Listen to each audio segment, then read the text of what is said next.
વર્ણાનામૃત સંગાના હે રસાના છંદ સામપી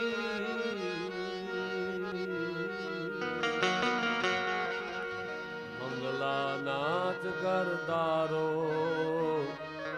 વંદે વાણી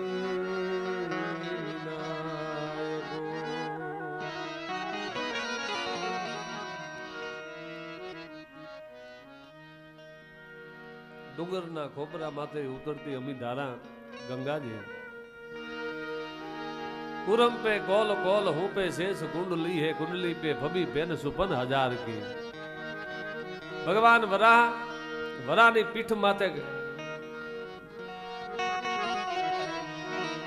काचबो काचबानी पीठ माते शेषनी कुंडली एना माते सहस्त्र फेण अने एना माते धरती भूमि अने भूमि माते कैलाशनो पहाड़ हिमालय अने हिमालय माते बळोनाथ शिव અને શિવની માથે જટાચૂટ લાગી ગઈ હોય એની ઉપર ચંદ્રની છટા છૂટી ગઈ હોય અને એના માલપાથી ગંગા ખાળાળાળાળાળાળા કરતી વહેતી હોય એમાં ભગમને ધોવા દ્યો રઘુરાય આ જે વાત કરે છે આ કથા છે ગંગાની ધારા છે મેરણભાઈએ ભગત બાપુની કથા આત્મસાત કરી છે એક શબ્દને એક દુહાને એક કવિતાને એક કાવ્યને અડ્યા છે આજે ભગવાનના સાનિધ્યમાં ભગવાનના ગુણગાન કવિ કાગે લખેલી ગીતો કાગે લખેલા છંદો ભગત બાપુએ લખેલા છંદો અને મેં બાલ સ્વામી પહેલા જ મેરણભાઈ જે કીધું જે મા અને બાપ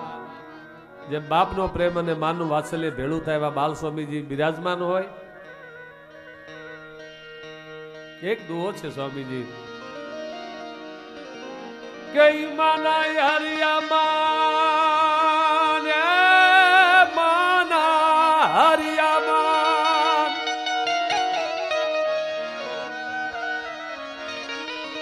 માના હરિયામાં ગોરવ કચારી મધે પણ રહી નિરસના કાન હવે કેવા બળવા ગાગડા આ જીભ છે આ કાન છે દ્રૌપદીનું જ્યારે વસ્ત્રારણ થયું દ્રૌપદી માથે દુશાસન ધસે છે જા કોપી બે કિટકો લાદ લોપી બે લીટકો દુશાસન ના ઇટકો ગાલ ભાલ પે ભીટકો તો તૈકો દ્રૌપદ આપે નહીં અને અંતર ટીટકોટી જોર ભરી જુક્કો દાસ દેવ કો તિટકો તો છક છક જોબન જલે કો મદ છાક છઈકો રૂકે પે ને રૂઈકો પાવ પાપ મે પિટકો તો ક્યો વૃદ્ધ જન કુટિલ પે લજ્જા હોવત લોપ પણ હા હા કઈ હટકો સગલ પર ઘટકો દુષ્ટ સકો એ દ્રૌપદી માથે ધસે છે દુશાસન અને દુર્યોધન ખાડ ખાડ ખાડ દાંત કાઢે છે ભગત બાપુ લખે છે એ પંજાલી હાય રે હાય પુકારત પંજાલી હાય રે હાય પુકારત કોઈ રે આય સહાય કરે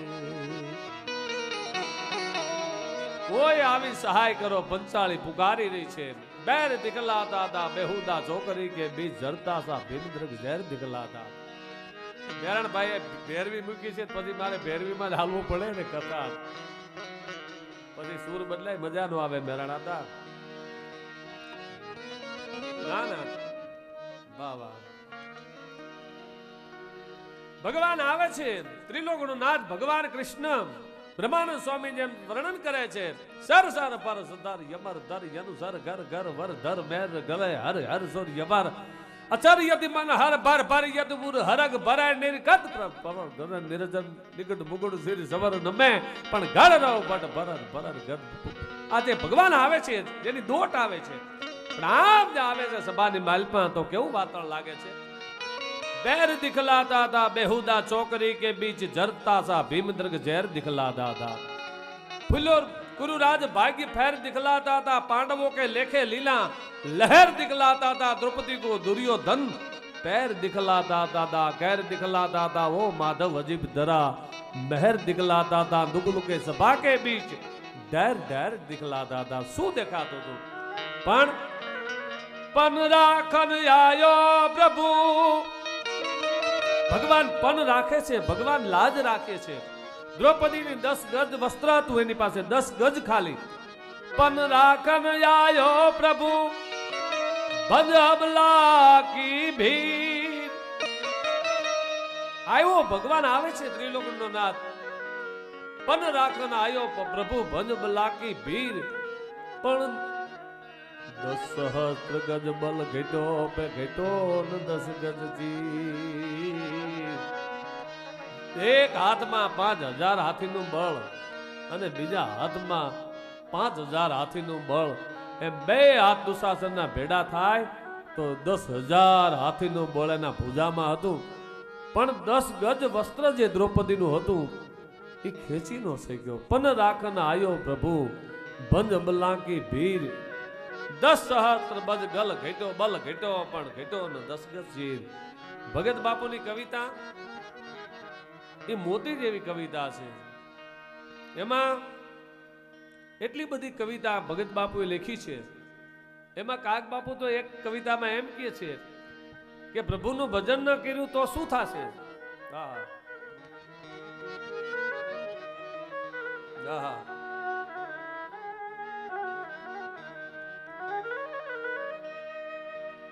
કે દરિયા જેટલા ધાવણ પીધા. એક જનેતાનું ધાવણ 10 લીટર ગણો તમે. એક જન્મનું એક જનેતાનું 10 લીટર દૂધ ગણો ધાવણ, તો અનંત જન્મ મળ્યા છે આપને. અનંત જન્મ. એ અનંત જન્મમાં બધા જો ધાવણ ભેળા કરો ને, જેટલા જન્મ લીધા છે એટલા, તો ભગત બાપુ એમ કે છે કે દરિયાના નીર જેટલા ધાવણ પી ગયા તો એ મોક્ષ પ્રાપ્ત ન થયો. એ ભગત બાપુની કવિતા ઊંડી છે બાપ.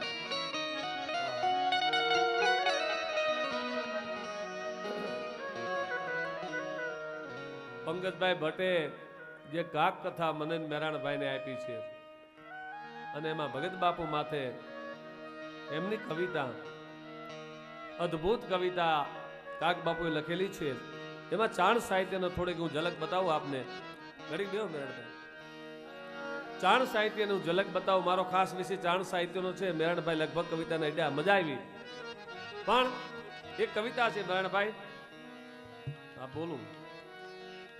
અરે બાલ સ્વામી એમ કે અનુદાન 1 મહિનો ઉતરતો જ નહીં હેઠો, તો સ્વામીજી 1 મહિના લગી બોલ્યા કરું, એમાં કઈ સવાલ નથી. શબ્દ આરે નાતો છે અમારે. કવિતા છપા કરો હમણાં, પણ ભગત બાપુની કવિતા છે. ઘડીક બંધ રહ્યો, ઘડીક સુર નો દેતા, મને ભેરવી આમાં કરી ગઈ.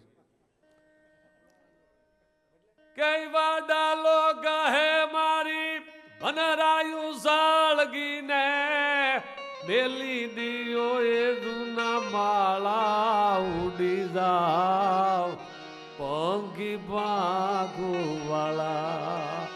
બાલ સ્વામી, હું જે કહેવા માંગુ છું, અત્યારના સ્ટેજ માથે ગદ્ય મરી ગયું છે. ગદ્ય કોઈ પાસે છે નહીં હવે. ગદ્ય નથી. પાત્ર કવિતા બોલી નાખે, એનું ઊંડાણ એને ખોલવું, એને શબ્દને ખોલવું. જેમ ભગત બાપુ કીધું ને, કીડીના આંતરડા કેમ ઘડ્યા સૃષ્ટિના સર્જનહાર. એક અંશ ખાંડ ખાઈ જાય ને માણસ તો 400 કેલેરી થઈ જાય. પણ કીડીયું કોથળા મોટે ખાંડ ખાઈ જાય છે. એવા ભગવાને કેવા આંતરડા ઘડ્યા છે. શું કાક બાપુએ વિજ્ઞાનને ટચ કર્યું છે સાહેબ.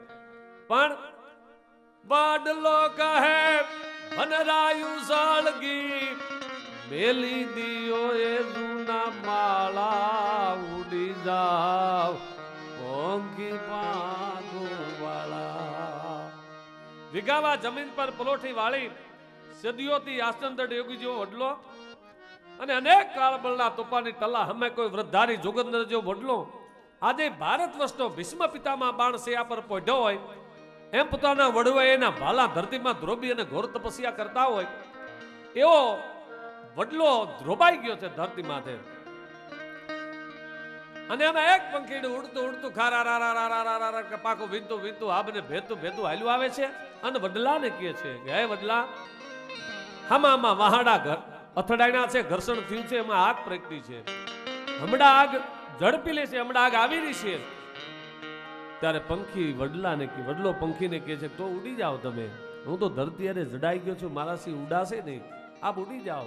પણ કે અમે નહીં ઉડીએ. શું કામ? જોજો આ સવાદ છે. વાસ્તવમાં વડલો કાંઈ બોલ્યો નથી, વાસ્તવમાં પંખી કાંઈ બોલ્યો નથી, પણ કવિ છે એ રૂપકો લઈ અને માણસને બોધરૂપી કવિતા આપે છે. પંખીને બોલાવે, વડલાને બોલાવે, ડુંગરને બોલાવે કે અમે નહીં ઉડીએ, પણ શું કામ નહીં ઉડો? ત્યારે ભગત બાપુ વડલો એમ કે છે પંખીને કે ઉડી જાઓ, હું કહું છું ધરતી હારે જડાઈ ગયો છું. હે પંખી, કદાચ હું સળગી અને ભસ્મ થઈ જઈશ, રાખ થઈ જઈશ, તો મારી રાખ માથે ક્યારેક આવીને મધુરો ટવકો કરી જાયજો તો મારી ટાઢી ઠરી જાય, તમે ઉડી જાઓ. ત્યારે પંખી કહે છે કે નહીં ઉડીએ, પણ શું કામ? હવે સાંભળજો, કાક બાપુ કહે છે કે આશરે તારે યમે ઈંડાવું શેરિયા અન ફળ ખાધાએ રસવાળા. આશરે તારે યમે ઈંડાવું શેરિયા આ નિર્મલદાન અન ફળ ખાધાએ રસવાળા.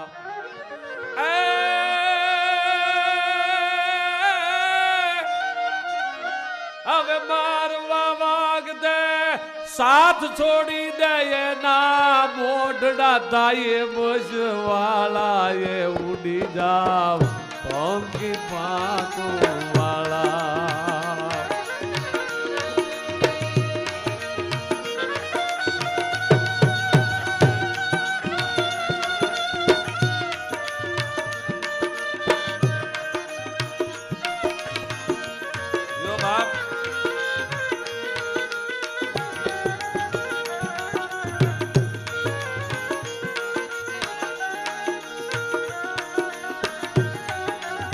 કવિતા છે, આ લોક સાહિત્યની કવિતા છે, સમજાય એવી કવિતા છે, અને ચાણ સાહિત્ય છે. જીતુભાઈ, આપ તો જાણો છો, ચાણ સાહિત્યમાં કવિતામાં એને ખોલવું પડે. જેવી રીતે બ્રહ્માનંદ સ્વામીએ લખ્યું છે, નારી મિલી ફુલવારી મિલી જુયટારી મિલી મહી કાચ ઢેલો હૈ,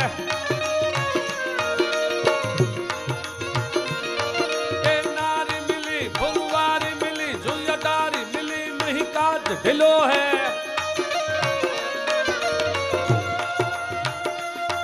ए पूत मिले घर सूत मिले बहु दूत मिले निज बैंग पेलो है.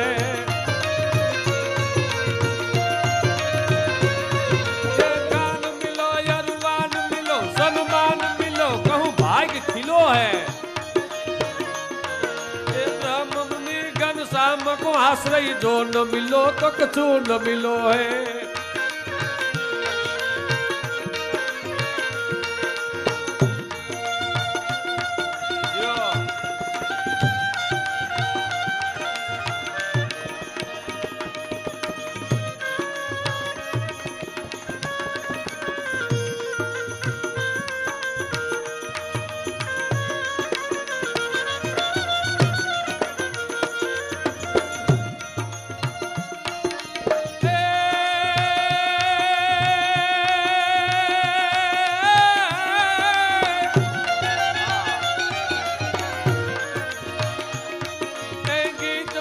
जगरीत पेटो रूपनीत पेटो तन रंग चिटो है.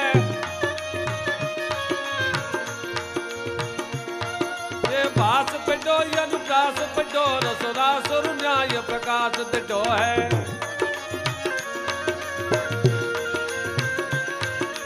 कैद पेटो बहुवैद पेटो पटिमान पेटो ब्रह्म मुनि घन श्याम को नाम को जो न पिटो तो कछु न पिटो है, जो न पिटो तो कछु न पिटो है. આ ચાણ સાહિત્ય છે. હવે ભગત બાપુએ કવિ કાકે ચાણ સાહિત્યની રચના કરી છે, અદ્ભુત રચના કરી છે. એમાં ચાણ સાહિત્ય શ્રેષ્ઠ ઊંચા પ્રકારનું સાહિત્ય કહીએ તો અમારે બ્રહ્માનંદ સ્વામી મૂળીમાં જેમના છંદોનો જોટો ન મળે. સ્વામીજી બ્રહ્માનંદ સ્વામીના છંદો આવ્યા, રેણંકી નામનો છંદ ચાણ સાહિત્યનો મારો મેન વિષય છે. તો ચાણ સાહિત્યમાં રેણંકી નામનો છંદ જ નહોતો પેલા. હા, છંદ જ નહોતો. એમાં ગીત રઘુનાથ રૂપક ગીતારો જોઈ લેવાનો, રેણંકી છંદ નહોતો. પણ બ્રહ્માનંદ સ્વામી રેણંકી છંદમાં પ્રવેશ કરે છે અને અદ્ભુત. પછી રણછોડદાનજી રત્નું જેમાં આ જે પુર જનક ધનક ધરવા કદી યમર યમર વર શિવર અડે એ દેવરાસણમાં થઈ ગયા. એમને બ્રહ્માનંદ સ્વામીની ઈચ્છાઈ છે એમાં એક મૂળીમાં થઈ ગયા રવિદાસજી ડાયત પર તડી જસુરાણ પ્રગટ ગન ભંજન બિગડ રૂપ નરસિંહ બને.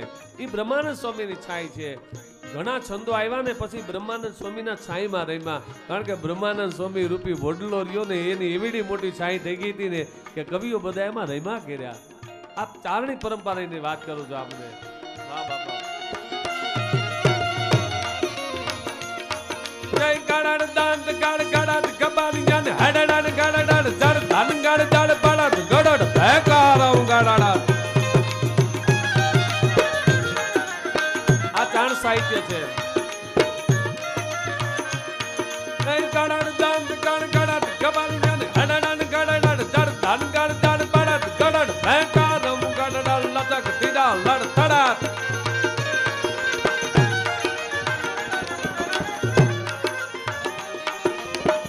દાંત ગાડ ગાડ કપારી જ્ઞાન ગાડાડ ગાડાડ દડ ધન ગાડ દાડ પાડાડ ગાડાડ બેકારવ ગાડાડ લતક તીરા લડ તડાડ જડાડ તક તક હાલ એ ગયન ગાડાડ ગય નતડ હર હર કર નિર્તલ કોલ તક ચલ ગય પિતલ હલ ગયા તલા તલ ગિર કર ગલ તલ ગય બોંડ ચલ ગય વ્યોમ તલ જડલ.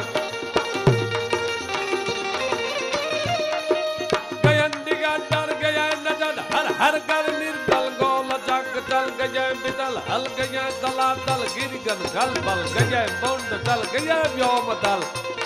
आ छप्पई नामनो छंद छे जेमा चार उलाला चार रोला અને બે ઉલાલાની કડીઓ આવે ત્યારે છપ્પઈ છંદ બને છે.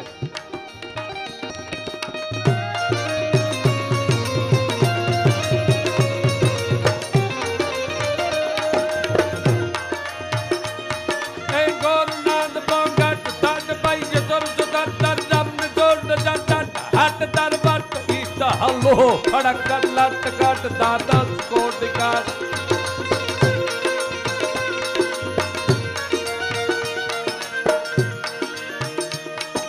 गोरनाथ बोगट दट भाई जसुर सुतर दर दम सुर जट दट हट दर बट इष्ट हल्लो खड़क कर लट कट दादा कोट कर तुम अगंदन दट.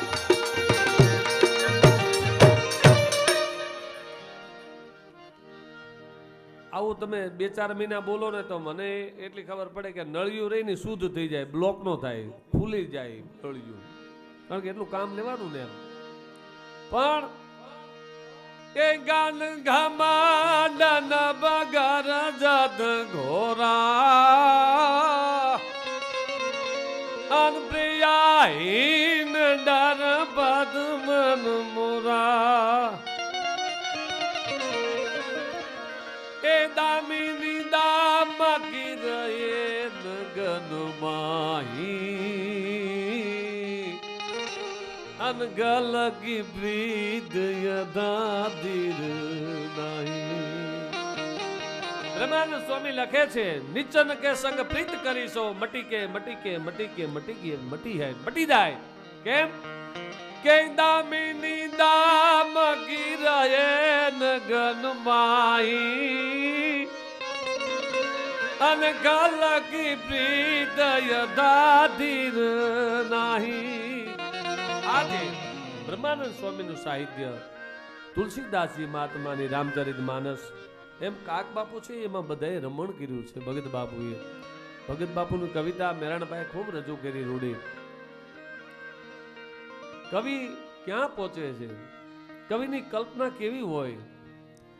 ભગત બાપુનું હૃદય છે ને તો મધ જેવું થઈ ગયું હતું. બધે ખૂબ ભગત બાપુ એક તો પહેલા તો મંગલ આચરણ, મોરારી બાપુ કહે છે પહેલા તો મંગલ આચરણ, પહેલા તો પોતાનું આચરણ એવું જોઈએ, પછી આચરણ દ્વારા કવિતા છે ને હૃદય મધ જેવું થઈ જાય અને એમાંથી મધ ઝર્યા કરે, પછી સમાજને પ્રસાદ મળ્યા કરે. હું ઘણીવાર કહું છું કે ઉપરથી વરહે ને એને વાદળી, એને વરસાદ કહેવાય. વાદળીમાં પાણી ભર્યા હોય અને ઉપરથી વરસે એને વરસાદ કહેવાય, અને હૃદયના કવિના હૃદયમાંથી નીકળે ને એ તો પ્રસાદ કહેવાય. મારા બાપ, એ તો સમાજના હિત માટે હોય છે, એ સમાજ માટે હોય છે. અને કવિતા એવી જ હોવી જોઈએ જે સમાજને ઉપયોગી આવે, સમાજને કે ટચ થાય. શું કામ? હવે સાંભળજો, એક નાની વાત કરું આપને. ભગત બાપુ એક રૂડો પ્રસંગ લખ્યો છે ભગવાન કૃષ્ણનો, કે સંગ ક્યાં લઈ જાય છે. એક છવૈયો છે જૂનો, कैसी हन के बन में बस ये जल में दस ये घर में बिचली जे. ડાલા મતા કેહરી સિંહ રહેતા હોય, જાપણા બહુરી લટાળો થાળી બંધાળો બાતસા પતો ગોળા ગાંધો વાળો ડાળા મથાણો ગદાળ નેક ન કરાળો બાળો કેસરી ભજાળો નકે ડાણે ઘેરે વાળો ગાળો ધણાને ડાઢાળ. હાવજ્યા રહેતા હોય એ જંગલમાં રહેવું હારું. અરે હાવજ ને બધ ભરી લેવી પણ હારી. શું કહે છે? कैसी हन के बन में बसिए जल में धसिए. પાણીનો જથ્થો ઉપર વરસાદ વધ્યો હોય અને ડોળા કોગળા નાખતી નદીઓ માથા ફાડી રાખે એવા પાણી જતા હોય, પણ એમાં ધ્રુમકો મારવો સારો. એ જલ में धसिए અનગર में बिछुली जे. વીછી અનેક પ્રકારના હોય છે, એમાં એક વીછી છે ઠાકરીઓ વીછી. એ ઠાકરીઓ વીછી એવો હોય છે કે કાળમીટ પાણા નીચે હંતાઈ ગયો હોય છે. જાજો ભાગ પાણા નીચે, પાણાનો ઓથ લઈએ.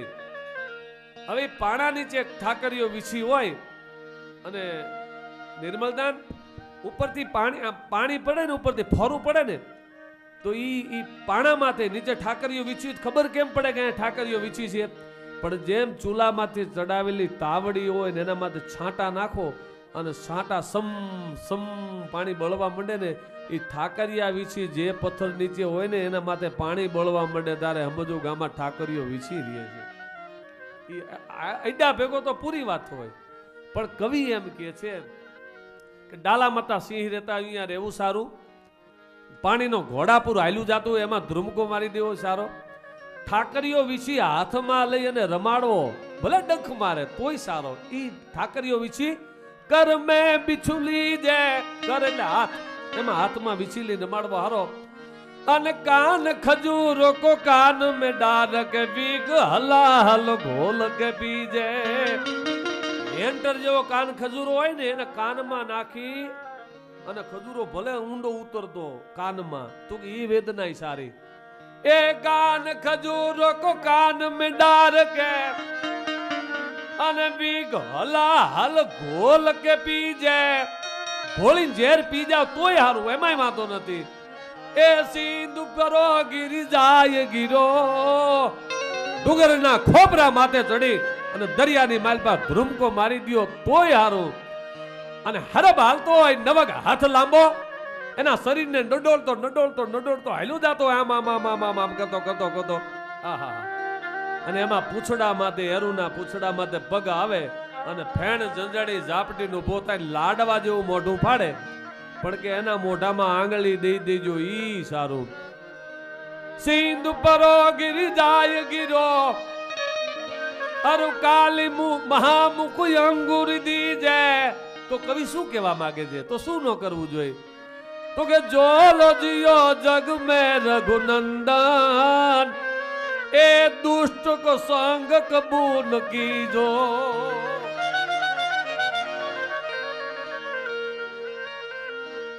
કારણ કે ઓલું છે ને પોતાના શરીર પૂરતું જ રહી જાય, ઓલું તો પેઢીઓમાં ઉતરી જાય. દુષ્ટનો સંગ ક્યાં લઈ જાય ખબર નથી. એકને નહીં આખા પરિવારને ક્યાં લઈ જાય. કારણ કે ટંડેલ હોય ને, ટંડેલ ખારવો, ઈ અનુભવી હોય ને, ધ્રુવના તારા માથે હાલ્યો જાતો હોય કાળી રાત દરિયાના કાળીરા માથે ધીરી ધીરી ધીરી ધીરી ધીરી મુસાફરી કરતો જાતો હોય અને આપની માલપા વળાકા વીજળી લેવા માંડે. નટ ચમક રોમંજમ પાવર નેપર લચક તન અંબર લટે હટ હાથ ગડ ગડ દાણ ઘો ગડ જુગડ જીવ કડી પડી જટે અવ લટે પટે છટે છૂટે નવ ડાંગ ગાત મદ જો બન ગળી હસમજદ પહાડા ધસદ હુકળ બ્રહ્મણ વળાળાળ વીજળી જા હસમજદ પહાડા ધસદ હુકળ અને બ્રહ્મણ વળાળાળ વીજળી ચોપ કડાક ડાણા કટ બળાળાળાળાળ સંબળાળાળાળ સંબળાળાળાળ છપ કદા વેલા પતરાવ મંડે અને કાળજા માતા દરિયાના ગગો ગગો કાળ દાડે હડિયું કાઢતા મોજા હમડા નાવડાને ગળી જાય. એમાં પણ ખારવો જો અનુભવી હોય, ટંડેલ અનુભવી હોય તો તમારે બીવાની જરૂર નહીં. કારણ કે કાળજા માથે એ મોજાને ખાળતો ખાળતો ખાળતો ઠેઠ કાંઠે પોગાડે એમ ભગત બાપુ એમ કે છે કે ગુરુ છે ને એવા અનુભવી ખારવા જેવો હોવો જોઈએ. બાપ તો હામા કાઢે તમને ધક્કા મારી અને ભોગાડી દે એવો ગુરુ ખોજો. ભગત બાપુની કવિતા છે આ કે દરિયા જેટલા દૂધ તો પીધા બાવડી ના મોરાર રે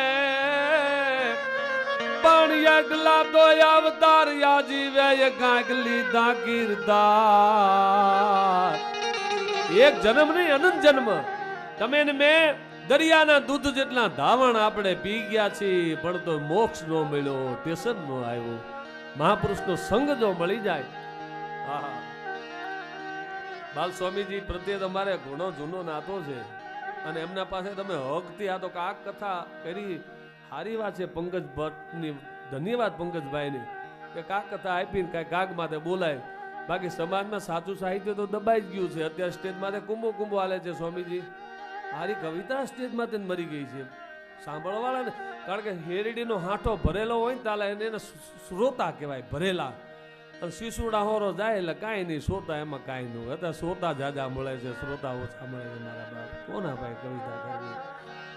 પેલા તો કવિતા કરતા તો ભાઈ ભાઈ શું કવિતા છે. આહા એક દુહો કઈ મીણ ધારે વિષયણ માવ મોટાન ધારે મગજ.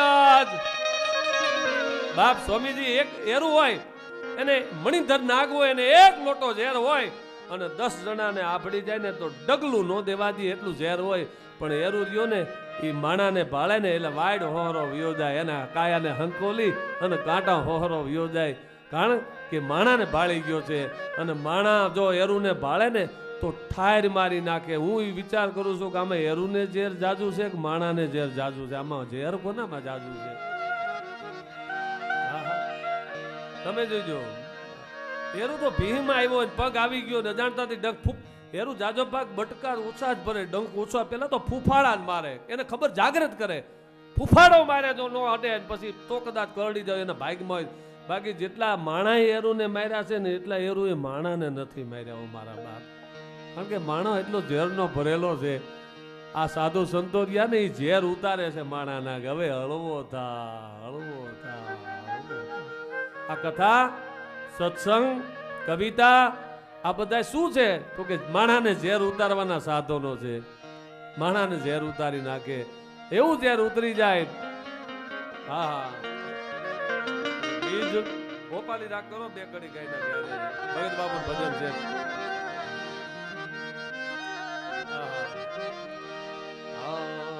વીજળી ના ચમકારે મોતીડા પુરવો પાનબાઈ એ અચાનક અંધારા થાશે.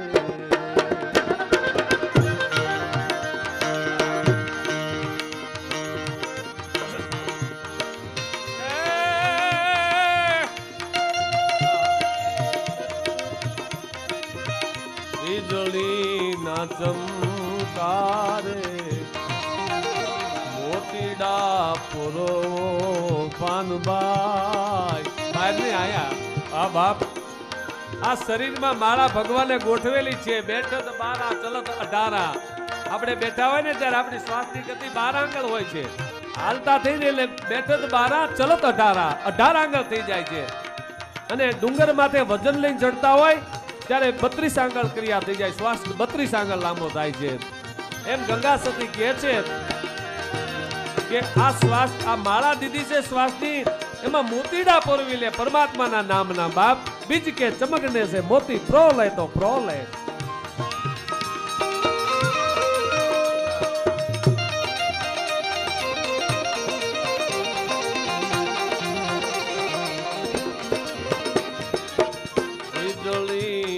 ચમકારે મોતીડા પુરો પાનબાઈ અચાનક અંધારા થાશે.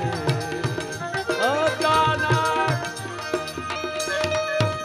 આ જે ગંગા સતી, જો પૂજ્ય મોરારી બાપુએ બાલસુભાઈ બહુ સારી વાત કરી હતી. મને ગંગા સતી બહુ વાલા લાગે. એની વાણી બહુ મને ગમે, આ ઊંડાણ વાળી.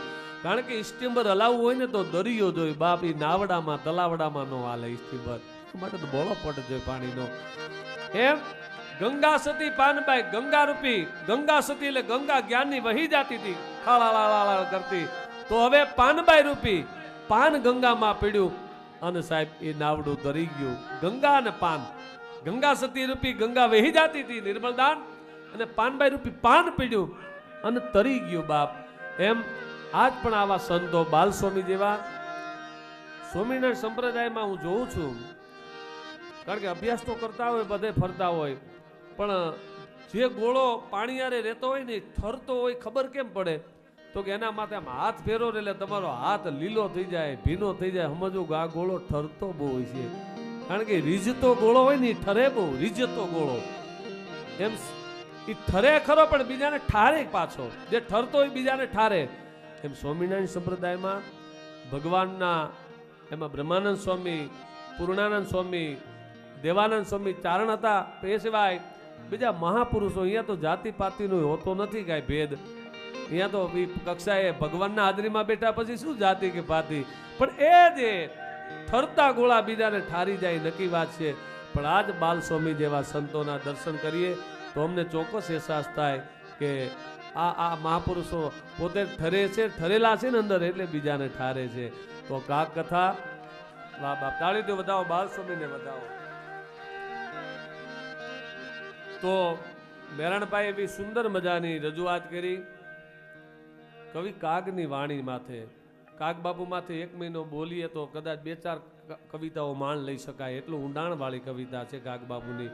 ભગત બાપુનો અભ્યાસ રામચરિત માનસ આપે કીધું એમ એમનો અભ્યાસ હતો ભગત બાપુનો. એમ ડુંગરના પેટાળમાંથી નાના નાના ઝરણા નીકળે ને, કલ કલ કલ કલ કલ કલ કલ કલ કરતા હેલા જતા એની બાળપણ છે નદીનું. અને એ જ નદી ઘોડાપુર પાણી હમાતું ન હોય ને થપાટું મારતી જાતું હોય નદી, એ નદીની જુવાની છે. અને એ જ નદી પીળું પાણી હાલી જાતું હોય એ નદીનો વૃદ્ધાપો છે. એમ કવિ કાગે બાળપણની વાતું, જુવાનીની વાતું અને વૃદ્ધાપાની ત્રણેય કક્ષા ભગત બાપુની કવિતામાં દર્શન થાય.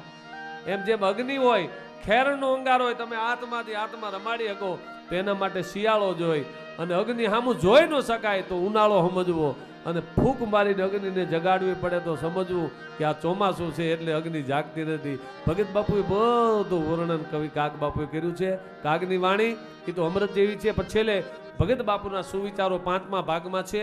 એમાં કાગ બાપુ એમ કહે છે કે બાપ કે 10,000 વ્યક્તિ બેઠા હોય તો કોઈ ઝેર પીશે તો એક વ્યક્તિએ ઝેર પીધું તો એ મરી જવાનો છે, સમાજને અસર નહીં કરે, પણ કાનમાં ગયેલું ઝેર એ હજારોને મારી નાખશે. એમ ભગત બાપુની વાણી તો અમૃતની ધારા છે. તો 7 પણ વાગી ગયા છે અને નાટ્ય અકાદમી અદ્ભુત કાર્ય કરે છે. સંસ્કૃતિ જો એ રીતે જળવાઈ જાય, સૂરજ ડૂબ્યા પછી છેલ્લા પીળા લેહોટા દેખાતા હોય એમાં કવિતાઓનું તો હવે હું જોઈ શકું છું શું કવિતાનું થશે. પણ આવા કાર્યક્રમ થાય તો એ નાટ્ય અકાદમી અને ગુજરાત સરકારનો આભાર સાથે, બાલસ્વામીનો આભાર સાથે, અને બધા શ્રોતાઓ શાંતિથી સાંભળ્યા એ બદલ અનુભાઈ ગઢવીના જય સ્વામિનારાયણ.